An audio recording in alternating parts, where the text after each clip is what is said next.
नमस्कार दोस्तों। तो आज की इस वीडियो में हम बात करेंगे कि जो स्टूडेंट्स बीएड सेकेंड ईयर में पढ़ रहे हैं उनके लिए क्वेश्चंस जो कि इम्पोर्टेंट क्वेश्चंस काफ़ी लोग ढूंढते हैं अपनी सीरीज़ में या यूट्यूब चैनल पर। तो हम बता दें आपके लिए कि सभी क्वेश्चंस आपके प्रीवियस ईयर क्वेश्चन पेपर से ही बनते हैं। इसीलिए हम बीएड वालों के लिए, बीएड सेकेंड ईयर वालों के लिए एनुअल एग्जामिनेशन जो जुलाई 2021 में हुआ था उस पेपर को लेकर आए हैं, जिसका पूरा नाम है वर्क एजुकेशन गांधीज नैल टैलेंट एंड कम्युनिटी एंगेजमेंट। तो इस पेपर को हम पूरा देखने वाले हैं कि किस तरह के क्वेश्चंस आए हुए थे, जो कि पूरा हम पेपर को हिंदी में देखने वाले हैं। यदि आप चाहते हैं कि नहीं सर इंग्लिश में बनाया जाए तो हम इसी पेपर को इंग्लिश में आपके लिए एक्सप्लेन कर देंगे। तो चलो जल्दी से इस पेपर को देख लेते हैं बिना समय गंवाए हुए।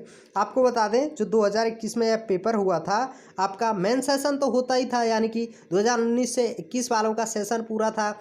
सेशन 2018 और 20 वालों का जो एक्स या एंड बैक पेपर जो बोलते हैं वह रह जाता है, आपका री लग जाता है, उसमें भी यही पेपर हुआ था। इसीलिए इन क्वेश्चंस को देखना आपके लिए काफ़ी ज़्यादा most important and main important हो जाता है। तो वहीं हम यहाँ देखते हैं कि इसका जो टाइम रहता था वो 1.5 घंटे का था। मैक्सिमम मार्क्स जो थे वो 40 थे। तो यहाँ हम देख सकते हैं, सबसे पहले नोट को पढ़ेंगे, सभी खंडों को निर्देशानुसार हल कीजिए, यानी कि जो भी निर्देश दिए हुए हैं। सबसे पहले हम खंड आ से संबंधित क्वेश्चंस को देखेंगे। सेक्शन ए में सबसे पहले हम देखेंगे विस्तृत उत्तरीय प्रश्नों को। तो विस्तृत उत्तरीय प्रश्नों में हमने किस तरह से नोट भी देखा है, तो यहाँ हम नोट देख लेते हैं। इस खंड में 3 प्रश्न दिए गए हैं और प्रत्येक प्रश्न में आंतरिक चयन का विकल्प है। किन्हीं 2 प्रश्नों में उत्तर दीजिए, यानी कि प्रत्येक प्रश्न 12 अंक का है। यानी कि जो अंक हैं वो तो ठीक है, लेकिन यहाँ हम देखेंगे कि 3 क्वेश्चंस में से केवल आपको 2 क्वेश्चंस के ही जवाब देने हैं। वही हम क्वेश्चन नंबर फर्स्ट को देख लेते हैं विस्तृत उत्तरीय प्रश्नों से। नई तालीम सामुदायिक सहभागिता से किस प्रकार संबंधित है और यह समुदाय और विद्यालय को किस प्रकार जोड़ती है। अथवा यानी कि क्वेश्चन नंबर 1 में आप पर अगर यह आंसर नहीं आता है तो आप इस का भी जवाब दे सकते हैं। आप इस क्वेश्चन का भी जवाब दे सकते थे कि गांधी जी की नई तालीम के प्रतिमान की विस्तृत व्याख्या कीजिए।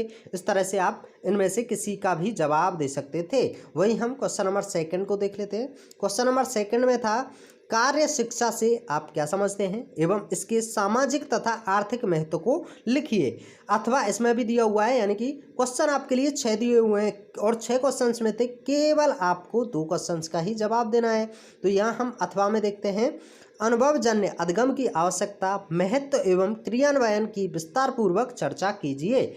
वही हम क्वेश्चन नंबर 3 को देख लेते हैं। क्वेश्चन नंबर 3 में पूछा है कि नई तालीम, कार्य शिक्षा, अनुभवजन्य अधिगम एवं सामुदायिक सहभागिता की एनसीएफ 2005 एवं आरटीई 2009 के अनुसार समकालीन प्रासंगिकता की चर्चा कीजिए। वही हम इसका अथवा देख लेते हैं। क्वेश्चन नंबर 3 में अथवा दिया हुआ है कि विद्यालय की गतिविधियों में अभिभावकों की भूमिका को विस्तार पूर्वक लिखिए।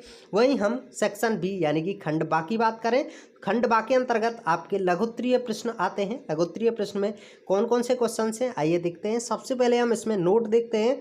इस खंड में 8 प्रश्न दिए गए हैं, किन्हीं 2 प्रश्नों के उत्तर दीजिए। प्रत्येक प्रश्न 4 अंक का है, यानी कि आपको बता दें 8 प्रश्नों में से केवल आपको 2 क्वेश्चन के ही आंसर करने हैं। तो यहाँ हम देख सकते हैं क्वेश्चन नंबर फर्स्ट दिया हुआ है कि रचनात्मकवाद की विशेषताएं बताइए। सेकंड क्वेश्चन में नई तालीम के मानवतावादी दृष्टिकोण पर संक्षिप्त टिप्पणी लिखिए।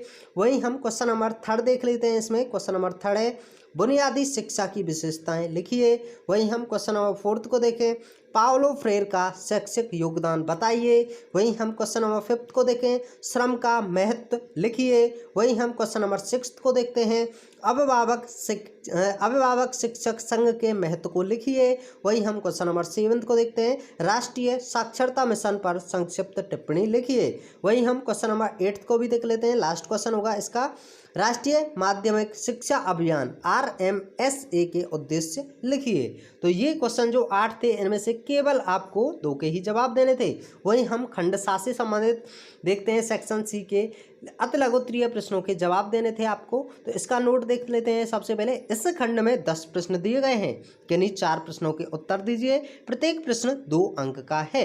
तो यहाँ आपको केवल 10 में से 4 क्वेश्चंस के ही जवाब देने हैं। सबसे पहले पहला क्वेश्चन देखते हैं।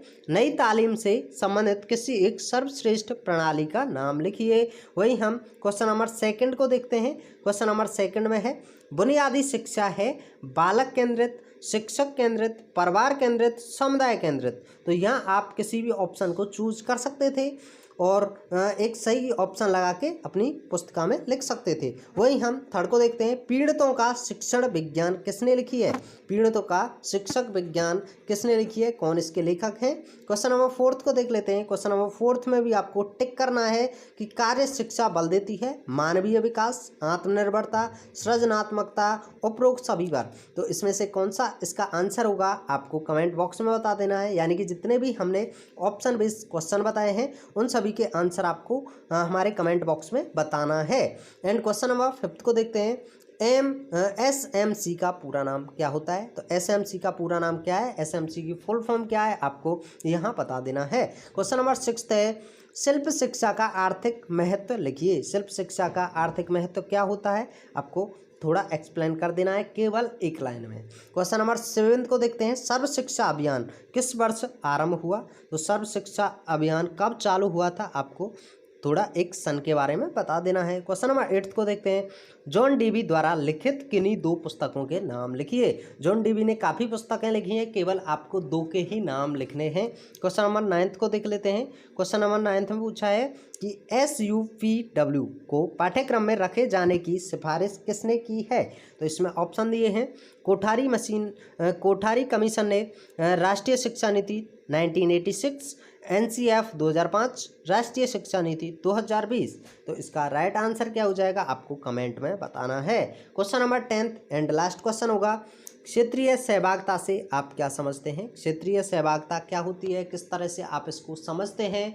तो आप इसका जवाब दे सकते हैं। आपको यह सब तैयारी कहाँ से करनी है? तो आपको बता दूं कि जो आपकी सीरीज आती हैं, सीरीज के साथ साथ आपकी जो भी बुक्स होती हैं आपके इस विषय से संबंधित, उन सभी को देखिए और इन क्वेश्चन पर काफ़ी ज़्यादा फोकस कीजिए, क्योंकि जो भी क्वेश्चन आते हैं आपके प्रीवियस ईयर क्वेश्चन के बेस पर ही आते हैं। क्योंकि आपके क्वेश्चन को थोड़ा घुमा दिया जाता है बट क्वेश्चन आपके सेम टू सेम वही होते हैं।